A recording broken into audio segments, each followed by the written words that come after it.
আজকে 5 থেকে 10 মিনিটে কোনো রকম মটর সিদ্ধ করা ঝামেলা ছাড়াই ঘুগনি বানিয়ে দেখাবো, তাও আবার নিরামিষ। তার জন্য দেখুন এখানে 250 গ্রাম মটরকে সারা রাত আমি ভিজিয়ে রেখেছিলাম, আর বেশ কিছু আলু একটু ডুমো ডুমো কেটে নিয়েছি। এবার প্রথমে একটা ভাজা মশলা তৈরি করে নেব। সেই জন্য কড়াইয়ের মধ্যে দিয়ে দিচ্ছি 2টো শুকনো লঙ্কা, একটা দারচিনি, 2টো এলাচ আর 2টো লবঙ্গ। দিয়ে দিচ্ছি 1 চামচ মতো গোটা জিরে। এবার এই মশলাটা যতক্ষণ একটা ভাজার গন্ধ বেরোচ্ছে, খুব সুন্দর একটা গন্ধ বেরোনো অবধি এটাকে ভালো করে ভেজে নিচ্ছি। তো এই ভাজা মশলাটা কিন্তু একবার দিয়ে দেখতে পারেন, যে কোনো নিরামিষ রেসিপিকে মাছ মাংসের সমান করে তুলবে। এবার দেখুন ভাজা মশলাটাকে তুলে নিচ্ছি, দিয়ে এটাকে ঠান্ডা করে গুঁড়ো করে নেব। আর আজকে আমি ঘুগনিটা প্রেশার কুকারে বানাবো, সেই জন্য প্রেশার কুকার গ্যাসের মধ্যে বসিয়ে দিয়েছি। দিয়ে দিচ্ছি সর্ষের তেল। এবার তেলের মধ্যে দিয়ে দিচ্ছি একটা তেজপাতা আর 1 চামচ মতো গোটা জিরে।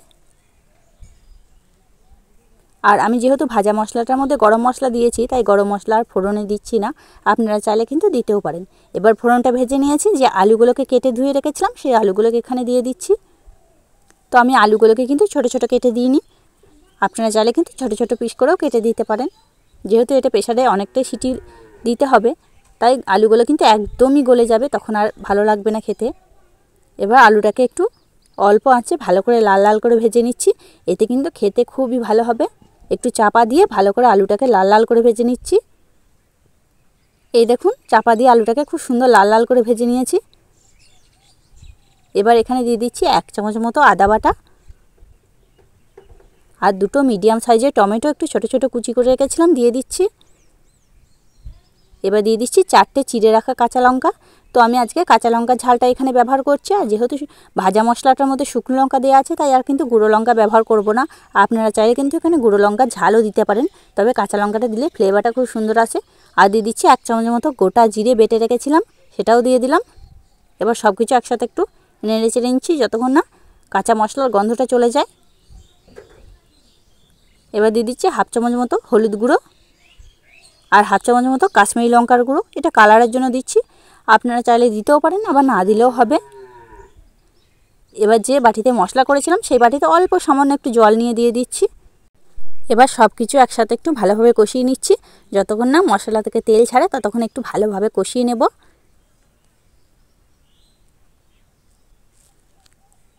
আর দেখুন কষাতে কষাতে কালারটা কত সুন্দর চলে এসছে। তো এই কষানোটা কিন্তু বেশ মিনিট 3 ধরে করতে হবে, তবে কিন্তু খেতে খুব ভালো হবে। এই দেখুন কত সুন্দর কালার এসছে। এই যে এবার যে মটরগুলোকে ভিজিয়ে রেখেছিলাম সেই মটরগুলো এর মধ্যে দিয়ে দিচ্ছি। এবার আলু মটর সব একসাথে একটু ভালোভাবে কষিয়ে নেব, তাহলে যেন মটরের সাথেও খুব ভালোভাবে মানে সমস্ত মশলা মিশে যায়, সেইভাবে একটু কষিয়ে নিচ্ছি। এবার দিয়ে দিচ্ছি স্বাদ মতো লবণ। দিয়ে লবণটা দিয়েও এটাকে ভালোভাবে এবার কষিয়ে নিচ্ছি। তো এইভাবে অল্প সময়ে যদি ঘুগনি বানাতে চান, তো এইভাবে এই ঘুগনিটা একবার বানিয়ে দেখতে পারেন। নিরামিষ হলেও কিন্তু কেউ ধরতেই পারবে না যেটা নিরামিষ ঘুগনি, মাছ মাংসের স্বাদকেও হার বানাবে। এই দেখুন ভালোভাবে এবার কষিয়ে নিয়েছি। এবার অল্প আছে চাপা দিয়ে আর একটু কষিয়ে নিচ্ছি এটাকে। আর এই কষানোটা কিন্তু বেশ একটু সময় নিয়ে করলে এটা খেতে কিন্তু খুবই ভালো হবে। এবার দিয়ে দিচ্ছি পরিমাণ মতো জল, আর জলের পরিমাণটাও আপনাদের বলে দিচ্ছি। আমি এখানে নিয়েছি 250 গ্রাম মটর, তাই যে গ্লাসটা মেপে আমি জল দিয়েছি সেই গ্লাসটায় 750 মতো আমি জল দিয়েছি। 250 মটরে 750 গ্রাম জল দিয়েছি, একদম পারফেক্ট। এই জলের মাপটাই একদম পারফেক্ট। তো আপনারা কিন্তু এইভাবেই একদম মাপ বুঝে দেবেন, তাহলে কিন্তু একদম সম্পূর্ণ মটরটা খুব সুন্দরভাবে পারফেক্টভাবে সিদ্ধ হবে। এই দেখুন জলের মাপটা কেমন দিয়েছি, এইভাবেই কিন্তু দিতে হবে, এর থেকে কিন্তু বেশি বা কম দেওয়া যাবে না। এবার এটাকে জল দিয়ে দিয়েছি। এবার এখানে দিয়ে দিচ্ছি 1/2 চামচ মতো চিনি।